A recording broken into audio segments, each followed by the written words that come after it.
to the back, ayy.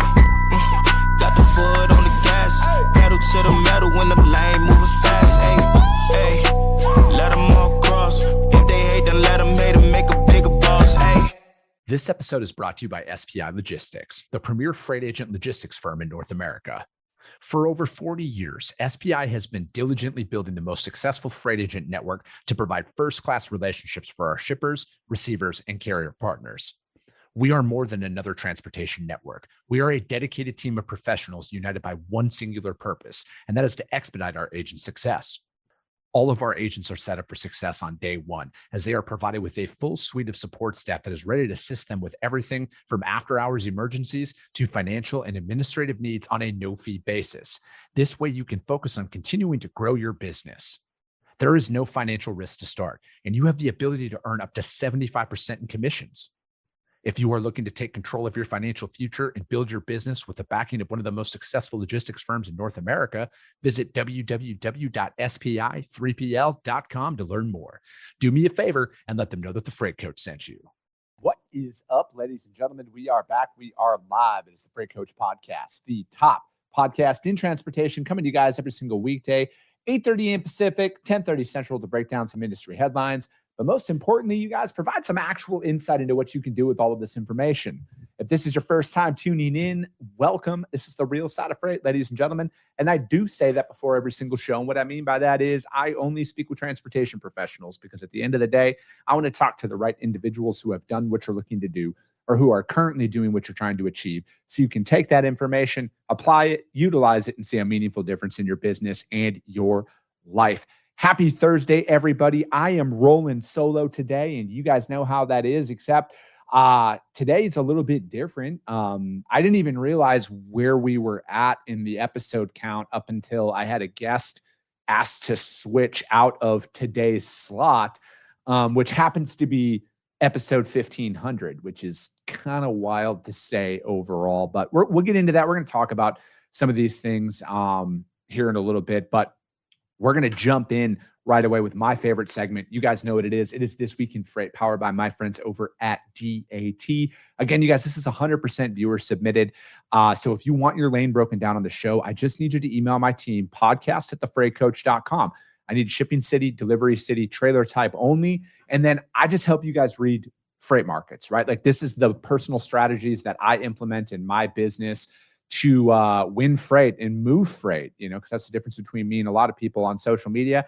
I actually move the freight, and I do the job that I talk about every single day. So that being said, we are doing my bread and butter, which is flatbed. We are staying in the Midwest. It is Oklahoma City to Minneapolis, Minnesota. And for those of you who are newer to bidding on freight, one of the things that I look for the most is the miles. And because that just, the day of the week that this ships on vastly affects the rate at times, depending on the lane. There's a bunch of different parameters out there, but that's the first key piece of data that I look for as I'm assessing a freight market. This one, 800 miles, it's in that gray area, right? And what I mean by that is it's great Monday through Wednesday.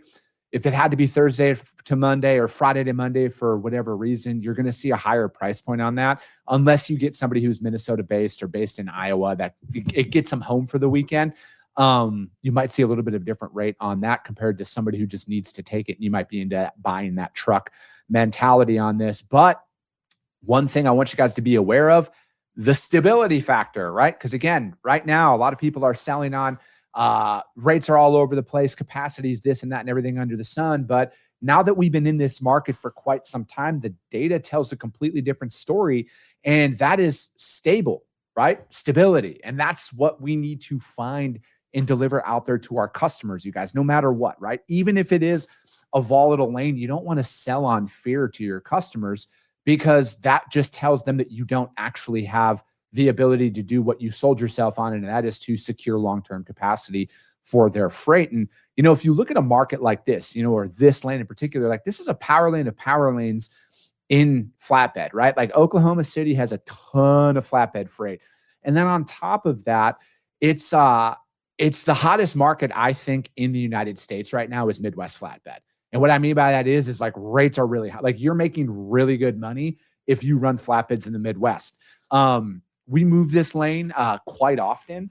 And we, but like some of our core carriers are based in the Midwest. They used to pick up some of our West Coast shippers for us. And they've told us, they're like, we're not leaving the Midwest until things change, because we make too good of money and we get to run our trucks less miles, which reduces wear and tear, and then it helps them keep their fuel costs down as well, because fuel is cheaper in the Midwest than it is out West here. Like it's like $7 a gallon, $8 a gallon in California, right? Like it's insane out here. So it's like staying in the Midwest is smart, but like this lane's stable. I would, you might see a little bit of a summer dip in this lane. And what I mean by that is right about now, which is like middle of flatbed season, a lot of freight volumes start to slow down right now. Not everywhere.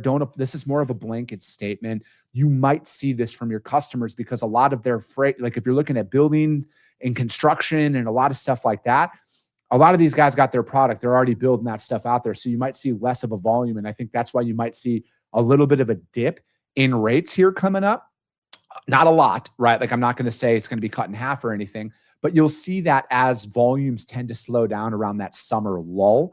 But I would expect this lane to probably perform the same here for at least all of August and September. And then things do start to cool off around October. And then especially when the snow starts flying in multiple parts of the country, that's when you really start to see the flatbed market start to cool off. But this one in particular, this is about as stable as you're going to find. You might pay a little bit higher on this, depending on the day of the week, but I think this is a great lane if you're moving it. And I would stick there and keep your rates as consistent as possible to your customers. And then again, as always, get that carrier base built up, you guys. You want that. You need that carrier base, because at the end of the day, the last time I checked, brokers, we need trucks to be able to move our customers' freight. So that is Oklahoma City to Minneapolis flatbed. It is as stable as it can be out there in the market. Now to the topic of today. Like I was saying, I didn't even realize that today was episode 1500. Up until a guest asked to switch out of this one, which I didn't even notice that they were scheduled for episode 1500. And this is like no joke. I don't remember the day that we published episode number 1, but it's been 6 years. It was late July.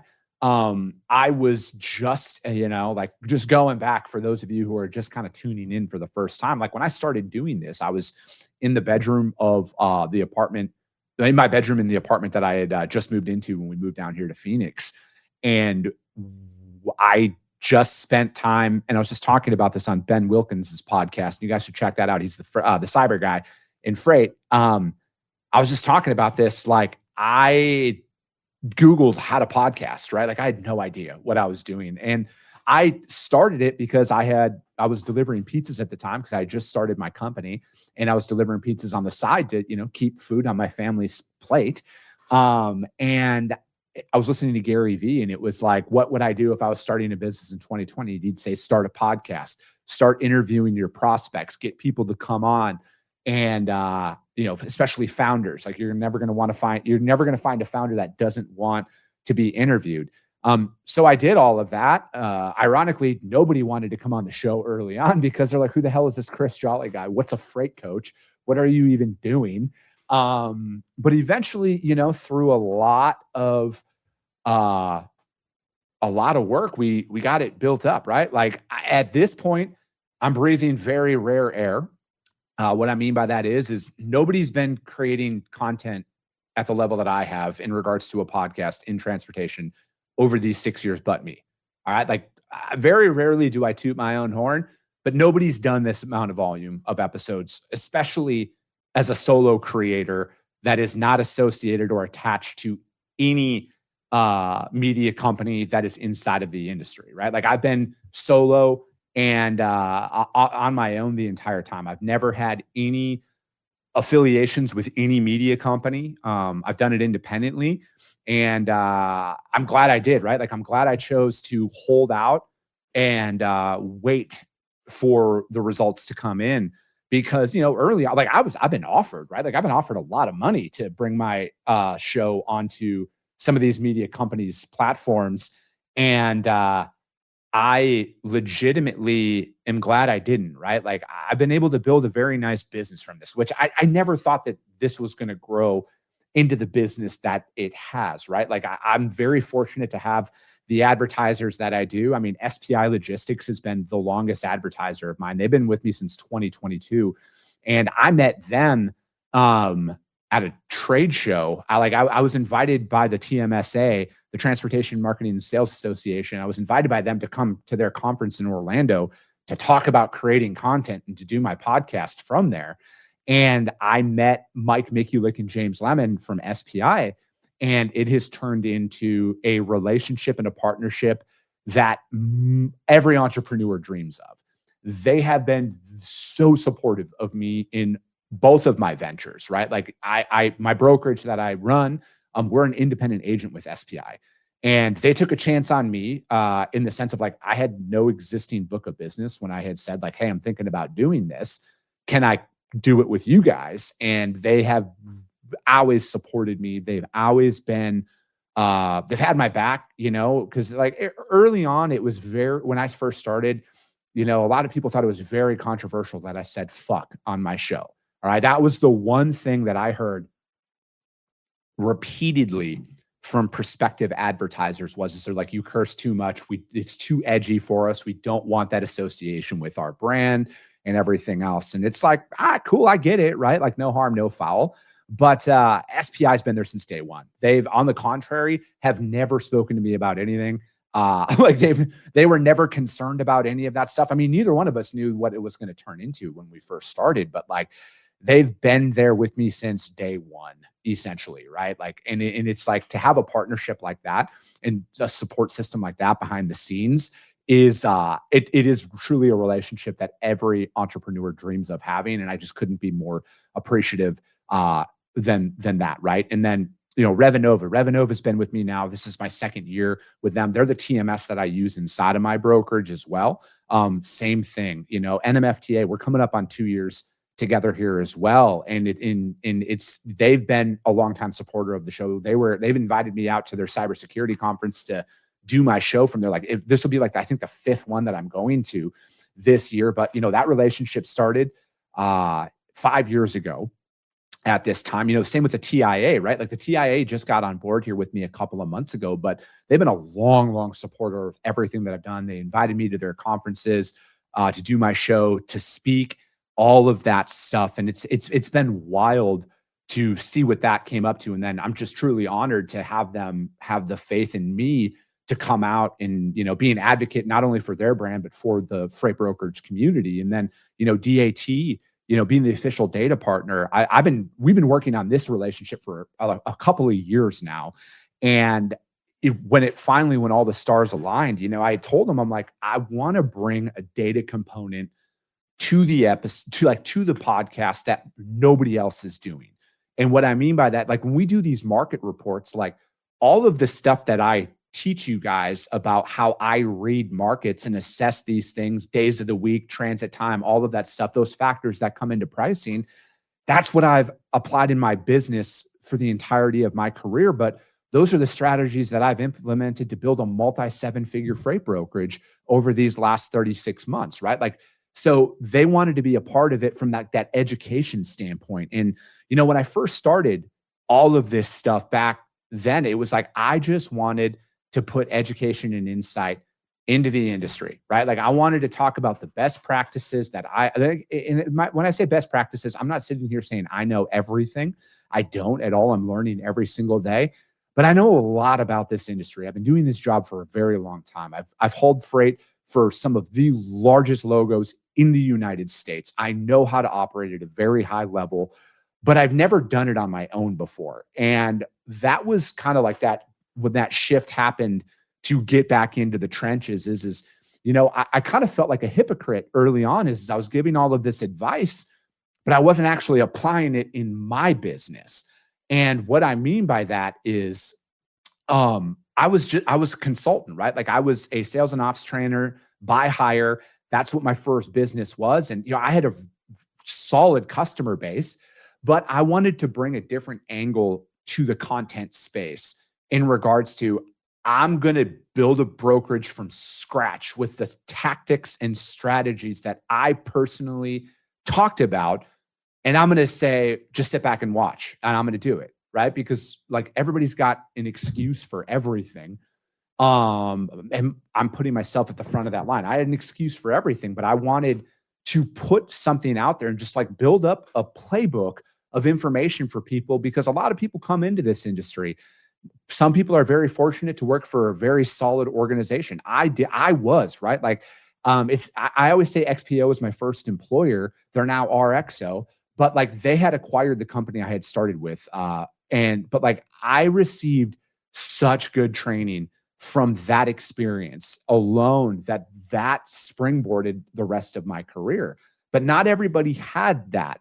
And the more people I talked to, I was in the minority of people who had really good training early on. There's a lot of people who had a lot of figure it out on their own, figure out best practices and all of that stuff. And, I wanted, and that's like the main driver of a lot of what we do is we put best practices out there, because not everybody can afford to shut their business down to go to a conference, right? To learn about a lot of this stuff. And a lot of people create, they put a lot of content out there, but they have a paywall behind some of that stuff. And fortunately, I don't have to do any of the paywall level content because like I have phenomenal advertisers who help support the show and they want to be a part of it. And we can do this for free every single day for you guys as the audience, right? Like you guys get to tune into this, and we speak to people from all walks of this industry to make this happen. And, it started off just talking about freight brokerage, but now we have almost every vertical covered inside of transportation where people can listen to this. There's no, like my ask is if you guys want to support the show, share it, rank it on iTunes and Spotify, just a couple clicks of a button on there, but like hit up my advertisers if that's what you want to do, right? But it's not required. And again, it's like all the information that we put out there is going to continue to remain free as I build my brokerage to bigger revenue numbers and build teams and do all of that stuff. We're going to talk about all of that stuff on here. So that's what's on the map for the next 1,500 episodes, right? Is as the evolution and growth of my company hits, we're going to talk about more of that stuff, right? Lessons learned, mistakes that we've made, and, a lot of those things, because like, that's what I'm choosing to utilize content for. I don't want to fall into, there's this adage in media that says if it bleeds, it reads. I could say some very controversial shit on this show. It would probably 10x my engagement, maybe 100x my engagement. I could play the virality. I could play into all of that. But what stops me is it's just not who I am, right? Like I don't like cutting down other individuals, especially, people made mistakes and stuff like that. And I don't want to make a dollar off of somebody else's demise. But I look at it where nobody is doing what I'm doing, in my opinion, right? I'm not saying that there aren't other creators out there that don't take this approach, but like I wanted to focus on education and insight because I wanted to make this for a very long time. This is a career. This is a passion project for me, right? Like I had no idea that I had a creative bone in my body until I started this show. And, I get to use this to build up. This is a vertical integration into my freight brokerage, right? Like this is a big revenue engine that helps me onboard shippers and builds that familiarity with my prospects, because when you leverage a multi-channel sales approach, i.e. cold calling, emailing, social media, you connect with these individuals. And then if you post content at the volume that we do, there's a really good probability that they see my face or my name popping up on their feed. And then there's a higher probability that the next time my company reaches out, they might respond, right? And it's happened. It's literally happened. I've been making cold calls, and the person who answered the phone, they're like, wait a second, Chris Jolly. They're like, are you on LinkedIn? I'm like, yeah, that's me. And then all of the pressure of a cold call went away, and we ended up talking for like 20 minutes, right? And that's somebody who we work with now. And it's all just built up organically through that. So it's like I've been able to vertically integrate this into my business, right? So it's amazing to do. And I think it just, it just starts, right? Like again, back to like what I was saying is like the cursing's been the biggest criticism of this show the entire time, but intent is everything. You don't make it 1,500 episodes if your intent is bad. And that's what I mean by the bleeds. Why I'll never take part of the, if it bleeds, it reads, because like, I don't want to do that. Right. Like that would benefit me in the short term, but long term, it would eventually phase away. It's the boy who cried wolf syndrome and all of that stuff. And I just don't want any part of that. And, I also looked this up too, about like the data of podcasts alone. 90% of podcasts that are started stop after the third episode. They quit after the third episode. Episode 20 of the 10% remaining, another 90% quit after episode 20. And only 7% of people who start a podcast make it to episode 100. Now, the rare air that I was mentioning earlier, less than 0.01% of all podcasts make 1,500 episodes. Like, that is wild to think about, right? And I go back, I've seen so many people kind of come and go from the creator space and transportation over these last 6 years. And, it's like, I kind of see the same playbook being played time and time again out there, right? Like it's kind of crazy to see. But it's like, again, like, what's your intent? If like, cause when I first started, like, yeah, man, I wanted to go viral. I wanted to be famous. I wanted all of that shit. And now it's like the least of my fucking concern, right? Like, I just want to help one person every single day. Like that is my absolute mission with this show, is helping one person every single episode that we release. If we accomplish that, we change the world. And I truly think that way, right? Like, you look at 1,500 lives, if I look back, and I'll do one person an episode, 1,500 episodes. Could you imagine speaking in front of 1,500 people? That's a filled up room, right? Like, that's a lot of people. And the beauty of social media is we've reached millions and millions of people at this point, right? Millions and millions of views across platforms and all of that. So it's kind of crazy. And, like, where it all started, but like some of those key fundamentals, it's that, we kind of already talked about like transactional versus relational, right? Like, I like building relationships with people in the industry, across the industry, because like I can become a resource to help others, right? When you're like, hey, the DMs that I get about, hey, I saw your episode on truck financing. Can you introduce me to them? Or, insurance and technology and all of that stuff. Like, we can do that, right? And like, to me, it's like we're making the industry better with that. And I also, because it's like, and back to relationships, a lot of people use that as a crutch, but to me, relationships are curated over time, and it is good, bad, or indifferent. You need to show up in those relationships, because most people, at the first sign of adversity, they quit, they run, they hide. They're not real partners. They're not invested. They're a transactional relationship connoisseur, you can call it. They're only there when it's easy. And then as soon as shit gets hard, they run and hide. And if you can push through some of that stuff, you will become a diamond in the rough in whatever industry that you go after. I just look at, another thing too, and there's so many correlations, between how this show was built, how my brokerage was built, and how a lot of people, if you want to go out there and just start doing anything, is I heard this analogy. I'm a massive Andy Frisella loyalist.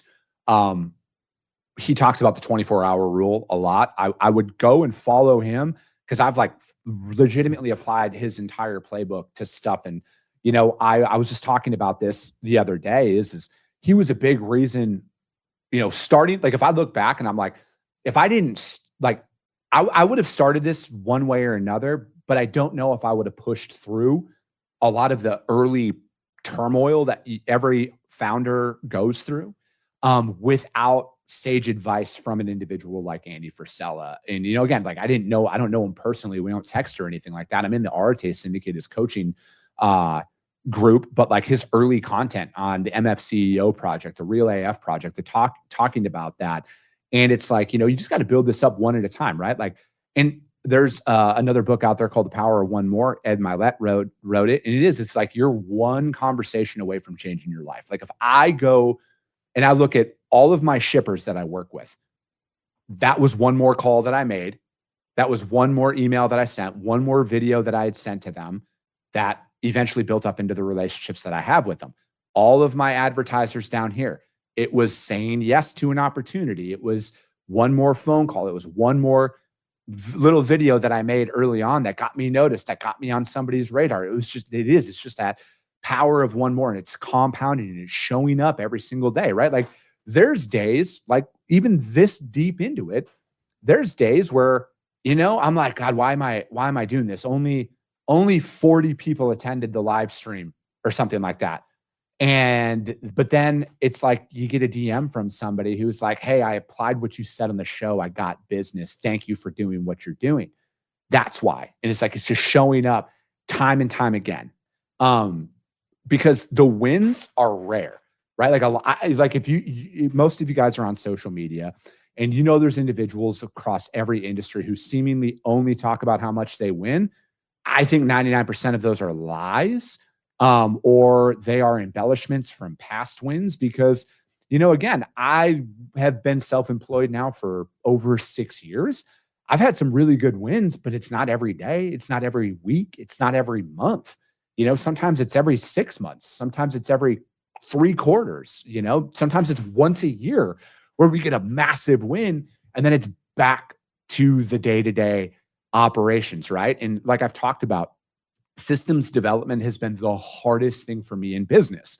And that's because you have a lot of good ideas, but there's a vast wasteland between idea and execution. And then you have to execute upon that idea a lot to get to the point to see like, hey, is this starting to work? We have a system in place now for the podcast where, again, finding guests early on was a challenge. Now we're booked like 6 weeks in advance at all times.